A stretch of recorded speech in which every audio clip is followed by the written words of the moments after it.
我们为的来的，我们是中国现在 China Now. With your gang of two, Nan Su, senior investigative reporter for Epoch Times, Michael Olson, a student who once actually dreamed in Chinese about going there and living there, but was dissuaded from doing so by the great helmsman himself, Mao Zedong. Nan Su, the ancient Chinese curse. May you live in interesting times. It appears as though China is living in some very interesting times right now. Just as we speak, holy smokes, we have down with CCP riots in Sichuan. We have riots in Pakistan and Angola. We have 107 dams dumping their water on Beijing. We have the possibility of another plague on the works. We have rumors of the 82nd Root Army being dispatched to Baidahe. We have Premier Li Chang said to be sidelined. And we have rumors out of the U.S. Embassy that they dispatched a note to everybody to depart China immediately. A lot of rumors that have not been substantiated, but there is trouble brewing for the CCP in Sichuan, and it relates to a schoolyard incident that was very instructional because it was some bullying going on, girl bullying girls, and the girl being bullied was the child of two developmentally disabled parents. And the girls bullying her were the children of CCP officials. And so for 4 hours, these girls beat up this little unfortunate tyke, and they even videoed the beating up of her, the stealing her money, the taking of her cell phone, and this went on for 4 hours. So, and they actually posted the video, and the citizens of Sichuan took offense to it. And they took to the streets and demanded that these bullying girls be punished. And the bullying girls knew they would never be punished because they never have been punished. They've been doing this kind of behavior for a long time. And when they're taken to the police department, the police let them go because they're the children of very important people. And somehow that really resonated with the people of Sichuan, which have since taken to the street with cries of down with the CCP, down with Xi Jinping. And this is something that is very frightening to the CCP, because this is something that can really serve as a rallying point for citizens who feel dispossessed by the CCP, which is just about anybody who is not a member of the CCP. What do you think? Well, first of all, those down with CCB, down is Xi Jinping. It's not the slogan that actually take place. Those are the made by the overseas Ah, internet influencers. They took that. See, well, first of all, we there's a lot of people. There are more and more people coming out against the CCP. That's one. That's a good thing. Okay, but however, for all these news that happening circulating around the internet, the first thing I do usually is to identify if the news itself is true or not. Because nowadays the social media is something, people they all these social media influencers, they're not there trying to the only purpose they put this in there is try to generate more clicks, right? sure. Because they want to get paid from the YouTube. So So who are these social media influencers? yeah, there was a lot of social media influence. I myself is one, but I try my, but I do my own program.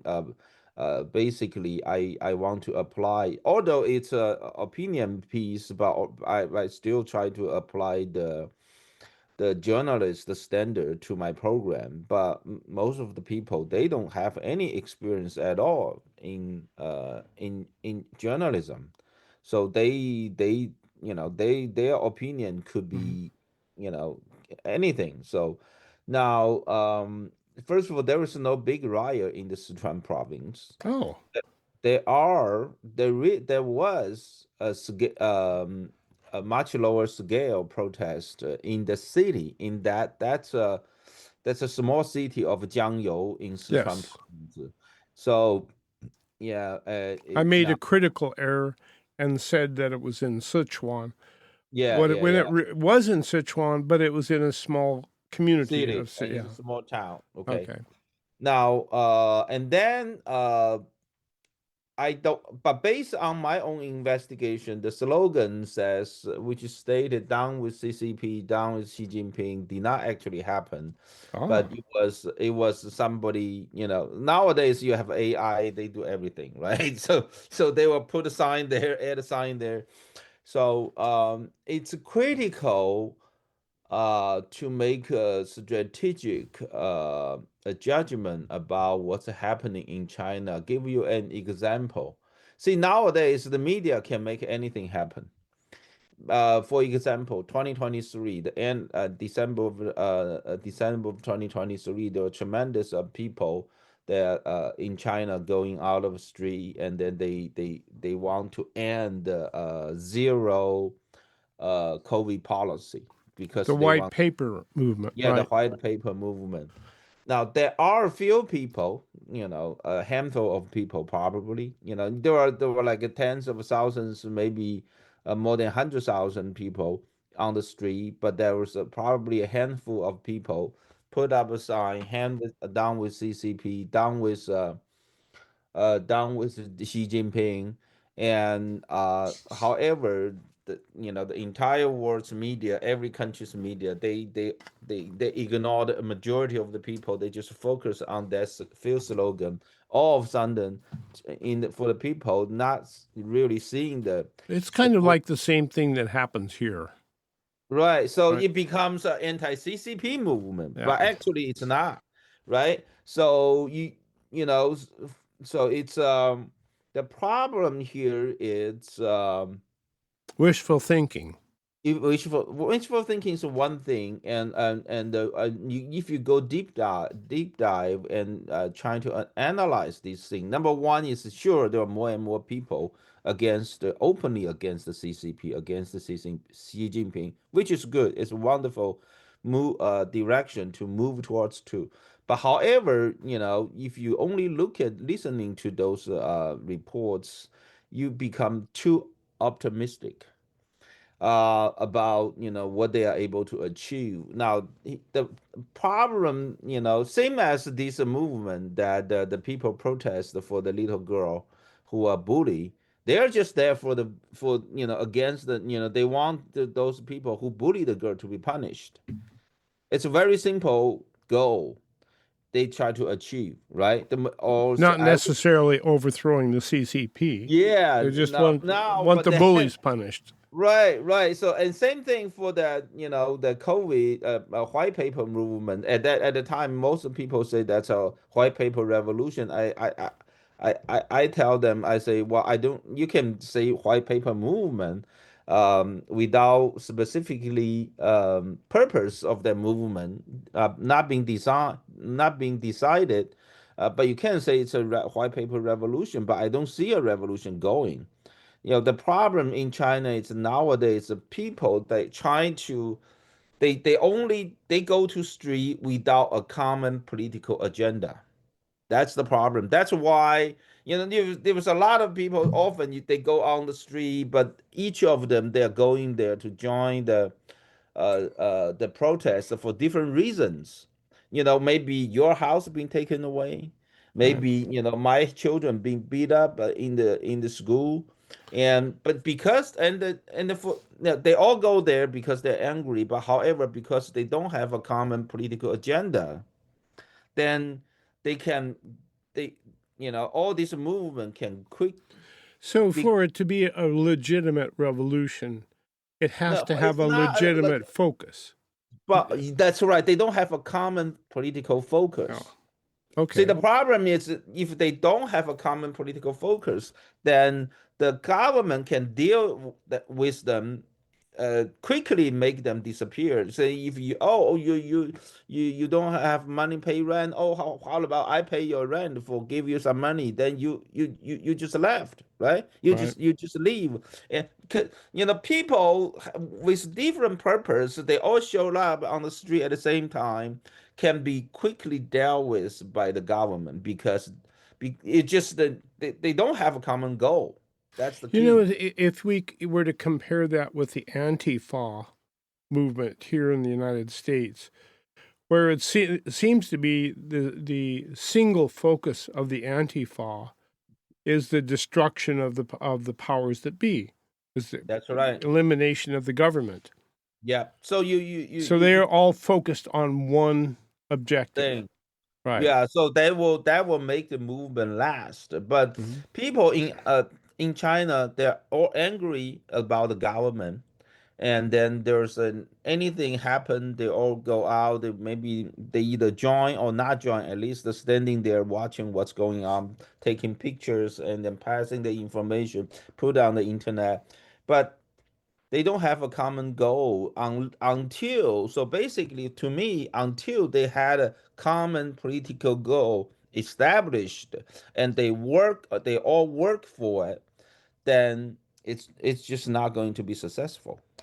In thinking back to the beginnings of Mao's revolution, what he succeeded in doing was focusing the animosity of everybody on the landlords. So, by focusing attention on one class of people that were relatively a small class when it gets right down to it, but they owned everything. So, if you just focus your hatred on them, then you have a unifying principle that you can rally the people around and get them to do what you want. Well, but that's the one thing that's been missing right now. And that's why I remember 2023, after the white paper movement. I was interviewed by many media. They all asking me the same question. Do you think how long before the revolution will throw out the government? I say, well, the revolution itself, well, the movement itself has not been decided until they actually come up with a common goal, a political mission. You know, I don't see how they're going to last. For sure, it's just like a few days later, the government say, okay, you guys want to get out of your house, you get out, and nobody is protesting anymore. There you go. Simple as that. So it So was, there are protests against certain specific policy, but they're not there protesting for freedom or for democracy or protested specifically against the communist government. So for the event you talk about, they're protesting for the little girl being bullied. yeah, So all the government need to do is they come up, they say, oh, we'll pay you some money for compensation. yeah. We'll Case. send the bullies to a different school. Everything will be just fine. Go home and have fun.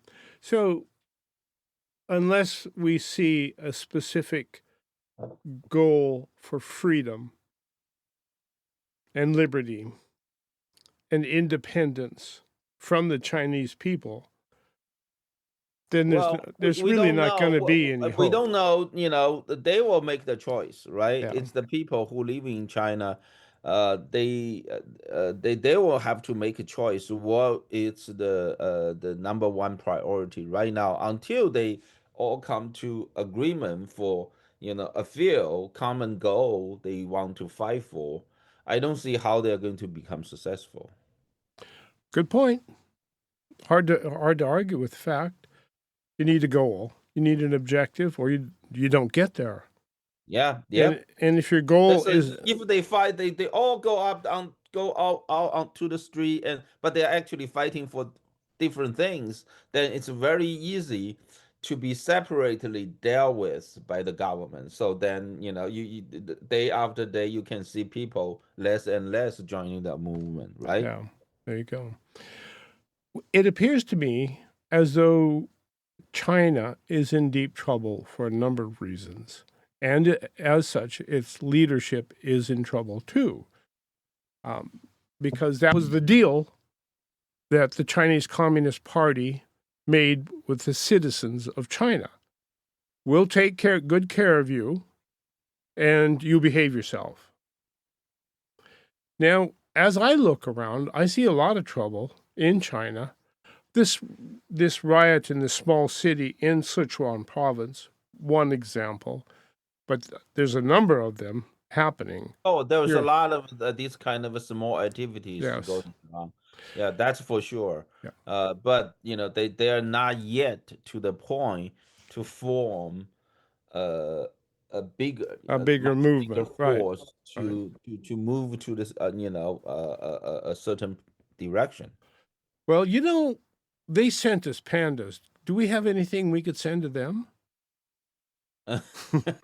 Well, well, we can help them to like what the Epoch Times been doing. We trying to Yeah. establish an independent channel to have information in and out of China without government censorship. That's our mission. So Oh. that's, I think, is a gift to the societies in China. Not quite as attractive as pandas, but at least we're trying, right? That's what they need, Yeah. right? Okay. Let me turn our attention to China's Belt and Road, which seems to be undergoing a significant amount of crumbling as we speak. There are riots in Angola against all of the Chinese projects that I've seen. There are riots in Pakistan. And it seems like the strategy of Belt and Road conquering of the developing world is not working so well anymore. Well, first of all, we shouldn't downplay that strategy, the Belt and Road It's strategy. pretty clever. Yeah, it's very clever. And also, remember last week we talked about, actually it was reportedly that it was reported that actually China control 80% of the resources that's used for making batteries, Yes, around the world, right? So that's a part of their Belt and Road Initiative. What they have already accomplished. So we need to take all these issues seriously. Of course, there is a downside of for the CCP of that strategy. Belt and Road.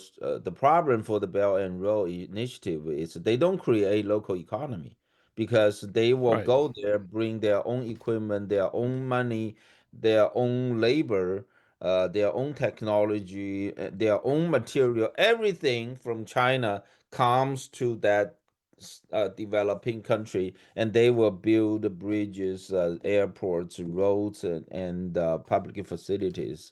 But the problem is they don't help the local economy. All it's just like all the local economies stay the same, but all of a sudden you have a bunch of airports and That you roads have to in pay there, for with and then you have to interest. pay for it, and With then interest, yeah. it will crash. And your local economy, it's not strong enough to support the payment of the debt. So that's why they are calling it, this is like a debt Debt trap trap, yes. diplomacy, right? It's for the purpose of CCP to control that country's government. Like the case that you just talked about is the Pakistan government. Now, and of course, the local people were not happy, because they still don't have a job, That's right. and they're seeing and of course when these Chinese companies coming to the local, they are when during the process of they are building the bridges, public facilities, roads for the local. region, they will also bribe the local government officials, right? So And you see the mayor driving down the street in a new Mercedes Benz, and you go, that's hmm, right. and you And have then to pay for it. he doesn't have to Mm. pay for it, but He the local doesn't, but you people, do, right? yeah, yeah. So in the video I've seen of Angola, the remark was made that the CCP is running short of money to finish these projects and to spread the money around the population. So people are starting to get antsy because the money's not coming in anymore. Of course, China. It's Chinese government need a lot of money for themselves now, so they don't have enough money to support if those projects are not finished yet. Most likely it's never going to be finished. So we see a lot of anxiety for a lot of different reasons. May you live in interesting times, I believe, was issued as a curse. You know, if you're angry with somebody, may you live in interesting times or something like that. And that China appears to be living in very interesting times. And so we're looking at the CCP itself and looking at what it has to go through in the next few months here. I'm thinking of events in August, September, and in October. In August, we have the informal conclave at Beidahe, which is a resort seaside retreat for the senior communist cadre to meet unofficially and talk unofficially by the sea. And then we have on September 3rd, we have what I think is going to be the really big show as to the future of the CCP, because that's going to be the military parade, and it has been written that Xi Jinping and Vladimir Putin are going to join together and observe this event. And traditionally, it's the chairman who inspects the troops, as I understand it. At least the events that I've seen, Xi Jinping is the one that's riding in the convertible. And so that's going to be a really good indicator to see if Xi Jinping still has enough power to be the person in the focus. If he is not in that convertible, you know that change is afoot, or at least I would bet on that. And then the real change, I guess, will take place on the fourth plenum in October. So those are the three things I'd like to put on the table when we come back from this break. Ladies and gentlemen, this is China Now, 中国现在, with your gang of two, Nansu, Michael Olson, and you. We will be right back for When the Bleep is Hitting the Fan. Stay tuned. The Scotts Valley Chamber of Commerce presents the 25th annual Scotts Valley Art, Wine, and Beer Festival, August 16th and 17th at Sky Park in Scotts Valley. 2 days of fun for the whole family with food, fine art, a kids' fun zone, and live music, including the Joint Chiefs and the Lost Boys featuring James Durbin. Join us Saturday for the Cops and Rodders Car Show with over 100 vintage cars on display. And don't miss Dog Day Sunday with contests for all canines. All this and free admission to the Scotts Valley Art, Wine, and Beer Festival. See you there. Get hooked up with affordable cannabis at the locally owned Hook Outlet. The Hook is a friendly neighborhood outlet where everybody above the age of 21 can have access to the best cannabis products for the best prices in the county. Get friendly local service and great prices in person and online at the Hook Outlets in Capitola and Watsonville. Order online at hookoutlet.com and pick up 9 to 9, 7 days a week. Get hooked up at the locally owned Hook Outlet. Attention investors. This is a simple commercial on the investment value of gold. Gold continues to make new highs. In good markets and in bad markets, you need to have your portfolio balanced with gold. Learn about owning physical gold or getting a gold-backed IRA. Make this simple call right now. 800-414-1657. 800-414-1657. That's 800-414-1657. Sponsored by Reagan Gold. We're offering a 100% risk-free gold guide.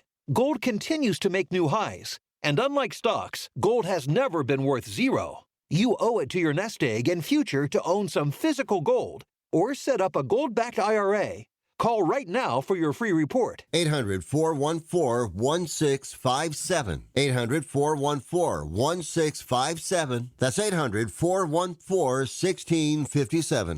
Sponsored by Reagan Gold.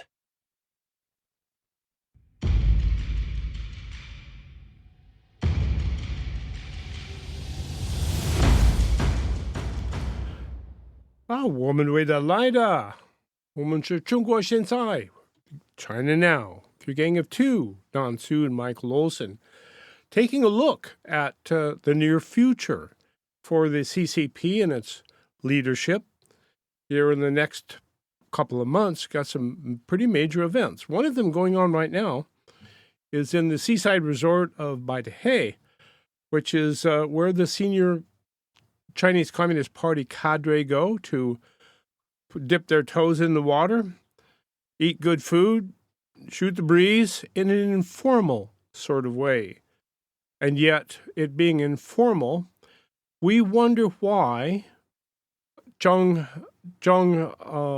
General Chong sent the 82nd Route Army to Baidahe.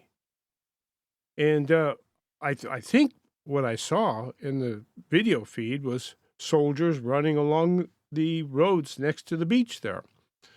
So if that indeed is the case, Nansu, why would Zhang Zhou-xia send the 82nd Route Army there? Because we already know he sent the 81st Route Army up to the northeast of China, and these are the two armies that are guarding Beijing and the CCP.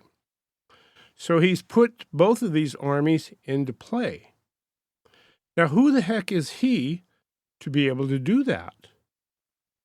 Well, Zhang Youxia is the vice premier of a Central Chinese Military Committee. He's supposed to be the right-hand man of Xi Jinping. Now, first of all, there's no credible report on that. Okay. Again, it's the internet influences information. Might be happening, might not be happening. Yeah. So there's no credible reports at all, Okay.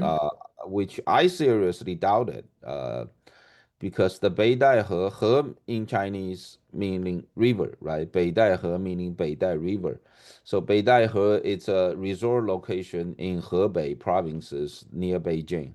Now, first of all, I want to comment on that news. That thing been saying for months already, about the Beidaihe summit. Oh, not summit, meeting. Conclave, yeah. Yeah, they say A campfire. Yeah. First of all, I don't think that's happening. Okay. There's no conclave meeting at all. I truly don't believe it. That's my judgment. Okay. Now let me explain why. The Beidaihe meeting started from 50s. Chairman Mao started that tradition.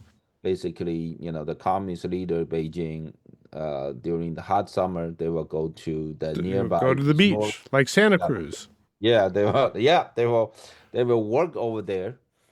In the 50s and 60s. Now, at that time, there was no senior meeting because Chairman Mao and Zhou Enlai, they are the most senior officials of the Communist Party, right?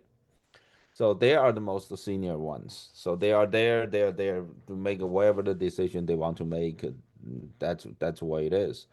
Now, Beidaihe start having some sort of a meeting in the late 70s.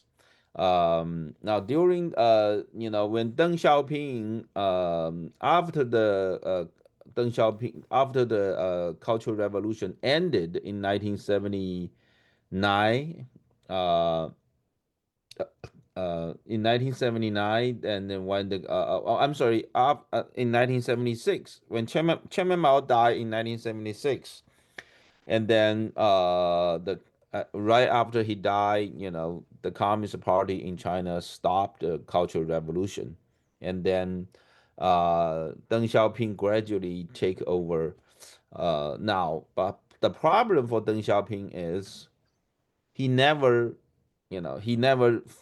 formally go back to the power that take the top position of the Communist Party. He only controls. He serve only his. He only serve as the capacity of the chairman of the military committee. In other Oh, words, he controls the military. the guy with the guns. Yeah, yeah. But the problem is, the guns or militaries are supposed to listen to the party. Now, he is not the party secretary general. He was never went back to the capacity, and probably he didn't even want to do that. Who He had needs the military? Who needs the Chinese Communist Party? When you have the Chinese Communist Party's People's Liberation Army. he's a smart guy. He knows that he need to because this is tradition. The military listen to the party. That's a tradition. Or you can say that's a phase of the military. Um, so that he knows if he doesn't create a certain way to influence the party, then because he started uh, a routine that could be copied later by somebody else, right? Right. If he does that, that will create a huge trouble. If everybody can do that, hey, you can just take over the military, then you're going to have the party listen to you, right? So he knows that. So what he did was, because he was the one, he ended the Cultural Revolution pretty much with a few others helping him. So he Arrested the Gang of Four. Right, right. Now there's a lot of old cadres, the Chairman Mao's generation. A lot of them uh, lost their position during the Cultural Revolution. Now, Deng Xiaoping, when he, was in charge, then he ha have all these people who lost their job. The party officials lost their job during Cultural Revolution to go back to work, and then he tried to, and also he tried to push them out because they're too old. So Deng Xiaoping want to have a young fresh blood for the Communist Party for the long-term stability. So now he say, well, I'm going to retire first as an example, right? So, and then that's one of the main reason he didn't take the top party position. Kind of did a George Washington. Right, right, right. And then he formed, but he still want to influence the policy of the CCP. So he specifically formed an senior advisory body of advisory group. It's called the Chinese Communist Party Central Committee's advisory committee. He formed that, and then and they make all these old, the Chairman Mao's first generation CCP leader will be selected after they retire from their a formal position, and then join the group, and then they are really the ones making the decision how the policy is going to be. There you go. So now, for from 1978 to 1997, he died. So that's good, like almost 20 years. Now,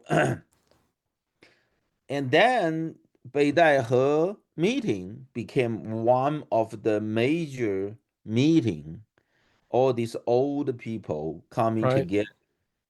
It's kind of make, kind of like the guys that eat donuts at the donut shop in the morning. but they actually make the decision for the They're making decisions, aren't they? right. Oh, No, but that all ended after this. In 1989, there was a Tiananmen Square massacre, and then Deng Xiaoping sent military tanks to Tiananmen Square, killed the students. Crack down the pro-democracy movement. And then after that, a few years later, his health situation deteriorated, and then 1997 he died. mhm, So basically, after he died, and also his whole generation are fake out, right? His whole generation, because they are too old. They those the their his generation was the generation in 1949 overtake the right, China, right? From 1949 to 1997, that's almost 50 years, right? So they his generation, it's gone.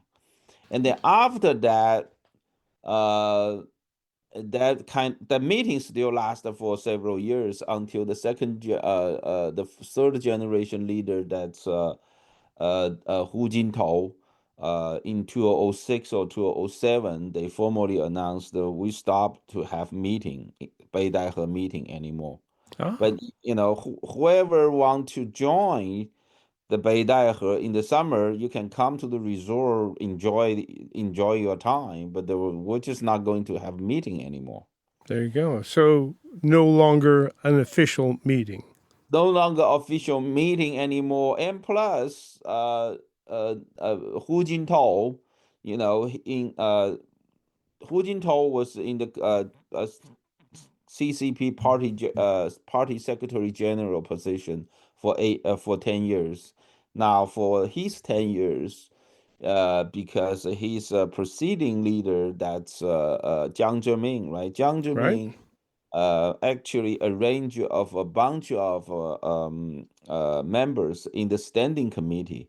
So uh, he had Jiang Zemin had arranged more of his members from his faction to the standing committee. So Jiang Zemin is really the one that's making the influence, making the policy decisions, not Hu Jintao. Right. So for the Hu Jintao's 10 years, he's a little puppy basically. And Now, still is in many respects. He's kind of the mild-mannered guy that Xi Jinping drummed out of the recent party congress in front yeah, of the whole world. he's never able to do anything. He's just a little puppy, right? Yeah. Basically.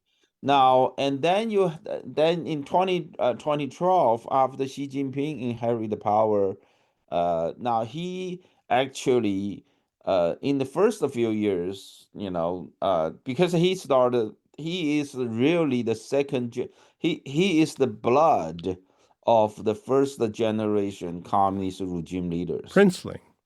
Yeah, he's the princess, right? Yeah. He's the prince. He's the prince, basically. Now, so he start fight against the Jiang Zemin. Now he by his second term, he basically, Jiang Zemin's faction is totally gone. Yeah. And now, indeed, for like 2013 or 2014, and that couple years, he makes some gesture in Beidaihe, and he had some sort of a discussion there with the senior leader, mainly from Jiang Zemin's faction. That's kind of more or less like a PR effort. But Beidaihe meeting never really recovered. So, and then by the time of probably 2016, 17, 2018, Jiang's faction totally lost the power, and Xi Jinping is entirely have a tight grip of the top leadership power.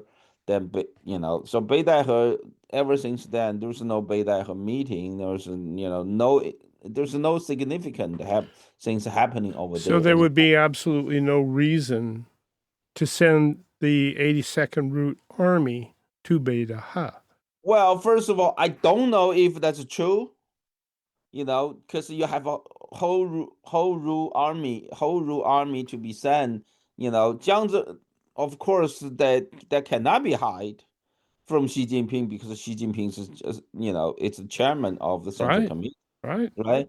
And number two is I say, if Zhang Youxia want to have a military coup, that's supposed to be a secret operation, and you have the all these internet influence the away across the whole Pacific already talk about that. I don't know how secret it is anymore, right? Well, nobody does. But we Yeah, look at it. so I don't think that's why I doubt that's what really happened.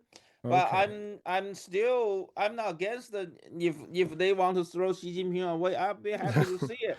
Well, But however, be careful, so you don't get disappointed if this yeah. thing doesn't happen because it by the common sense analysis, it doesn't make sense. That's what actually really happened.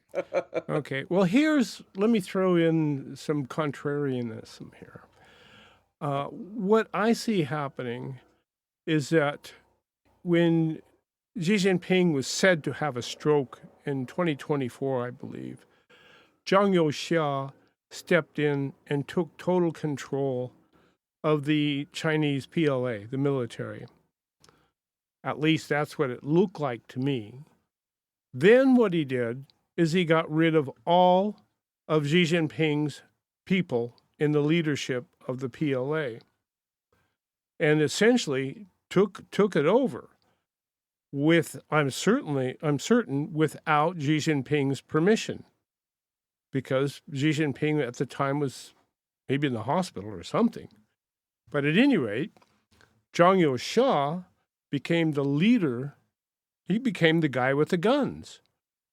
Now, whether he did send the 81st Route Army to the northeast of China and the 82nd Route Army to Beidehe, I would really like to figure out if he actually did those things, because to me, that's a sure sign of taking the army out of play in Beijing. Yeah, well, that's why let's discuss about the second event. I think that we're going to find out. Let's just do not speculate. Just Okay. on September 3rd, we're going to find out, right? Yeah. Who is going to view the military marching at Tiananmen Square? People around the world for sure is going to see what's going to happen. So on September 3rd, Yeah, we're September. really going to see Yeah, what's well, we're what. not very far away from that. Yeah. It's just like 3 weeks, right? Right. Instead of speculating what's happening, and let's just wait and see, what's going But to happen. in the speculating, we're helping our audience understand that there is a huge potential for change in the leadership of the Chinese Communist Party. I'm not in that mission. I don't see that happening. Okay, basically. Okay, good. Okay. I don't see that Nansu happening. doesn't think it's going to happen. There was a tremendous amount of rumors the last Yeah. few months been circulating around. But based on I make my judgment based on the common sense. Okay. So I still think for people, we are in a mission to end the communist movement in the world, to end the Chinese Communist Party's ruling in China, to protect human rights.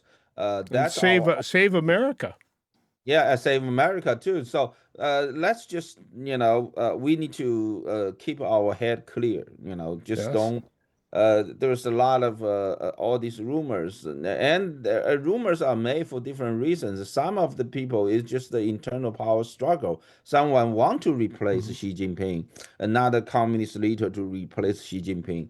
And I don't think China is going to change if Xi Jinping is replaced by another Chinese communist leader. Yeah. It doesn't. It's still the Communist Party, right? The king is dead. Long live the king. Right. So if you It doesn't matter, right? Yeah. So I don't care who is going to replace. All I care is the dissolve of the CCP. That's all I care. I don't care who is going to be sitting on the top leadership position. So, but that's why I have a cool head. I just Yeah. look at the news. Uh, Very importantly, look at the Chinese state-owned media's news Hmm. inside China. That's why. That's how I make my judgment. All these headlines So you about believe everything the CCP media tells you? Is that what I heard? no, you don't need Oh, to believe anything they tell you. But if all the CCP media, their headlines every day, it's still about Xi Jinping, then I don't think, all these rumors about Xi Jinping losing power is true. okay, good, good. Right, that's how I make judgment. You have to have something. Back in March they already say, that back in April there already rumors saying, well, there was a meeting, and then they're going to make an announcement of replacement of Xi Jinping, and then Xi Jinping did hide it for 2 or 3 weeks. There are all kind of rumors, Sure. and then, but however, how they report the meeting process just doesn't make sense. Well, we talk about that a little bit, and not a lot, but we talk about in our previous segment a little bit. Uh, the news itself, it doesn't make sense. It's just not like the way how a Chinese Communist Party activity is supposed to happen that way. Right. So that's why I question it, and it didn't happen. And then Xi Jinping showed up again, and then he's in charge. Now you look, you just all you need to do is just look at the official state news. Now, of course, they only tell you the good news; they don't tell you the bad news. But still, regarding the personnel, if the every newspaper, the military newspaper, the Communist Party newspaper, Xinhua News, news agent, and CCTV, they all put the headlines It's around Xi it's Jinping. like the main stream media of China. Right. It seems, Nunzu, that there are forces trying to pull China in two directions as representative of Mao's centralized authority and Deng Xiaoping's decentralized authority. Do you think the Chinese party can survive as a party by decentralizing the government and turning the people free? Uh, what trying to look at, it's like try to look at the Chinese society. I don't put my hope to the communist leaders. No. There's a lot of rumor. It's not made by the people who are truly anti-communist party. Yeah. There are rumors made by the people who try to just just replace Xi Jinping to become the next generation communist leader. Well, that's Those, what I'm asking though. Do you think it's possible for another Deng Xiaoping to take over the Chinese Communist Party and it's snooker us impossible. with more No, pandas? no, no, it's impossible. And that's also something I feel the Westerners, they are in their wishful thinking again.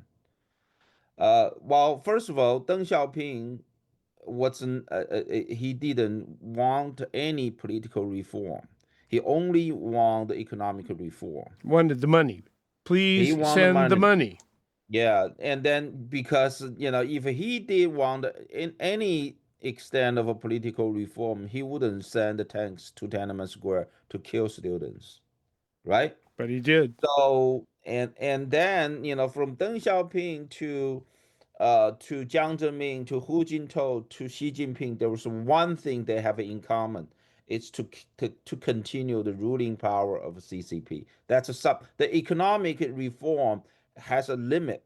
And then, but however, during Deng Xiaoping and Jiang Zemin, that two generation CCP leaders, because China has been long under the central planning of economy for, 40 years. So that when they try to do reform, they have a lot of room to allow the market economy to grow without challenging the the Right. the ruling power of Communist Party.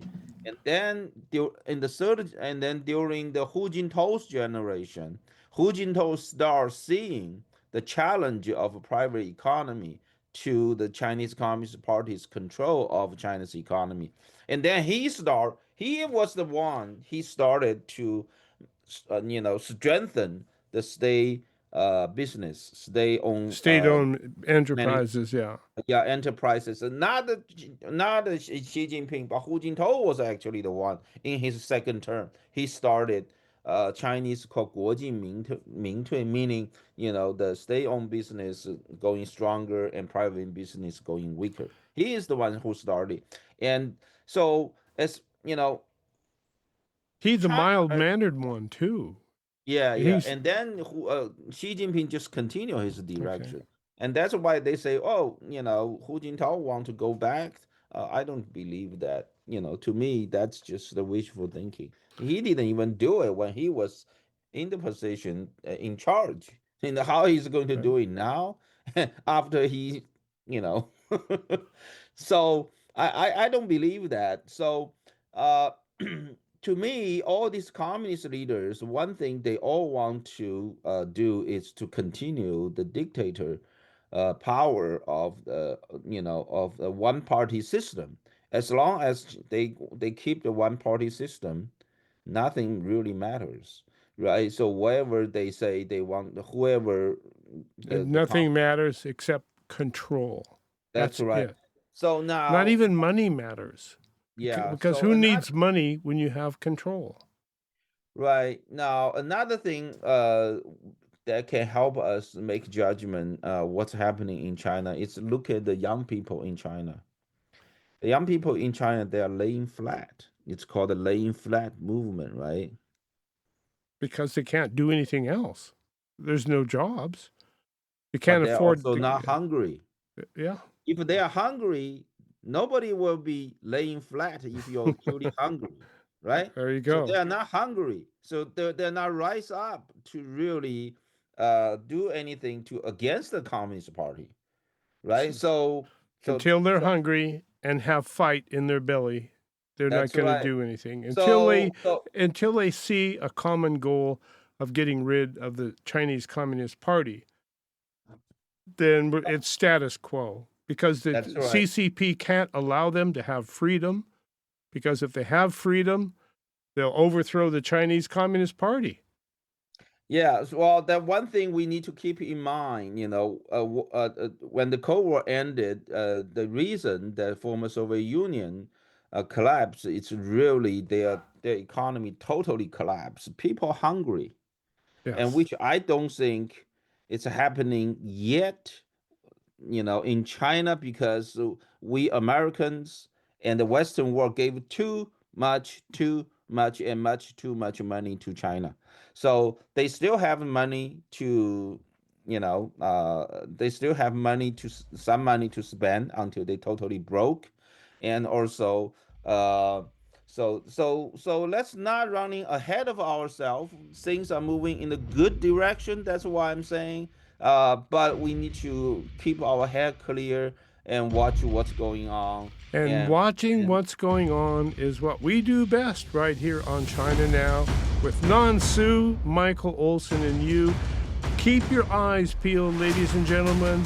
It's going to get really exciting to see what comes down in the next 2 months. Will the Chinese Communist Party survive?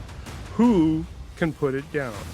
This has been China Now on SantaCruzVoice.com. Want to thank you all for tuning in. It is the biggest story around. You know that, don't you? And it's an existential story about survival of civilizations. So join us again next week for another edition of China Now.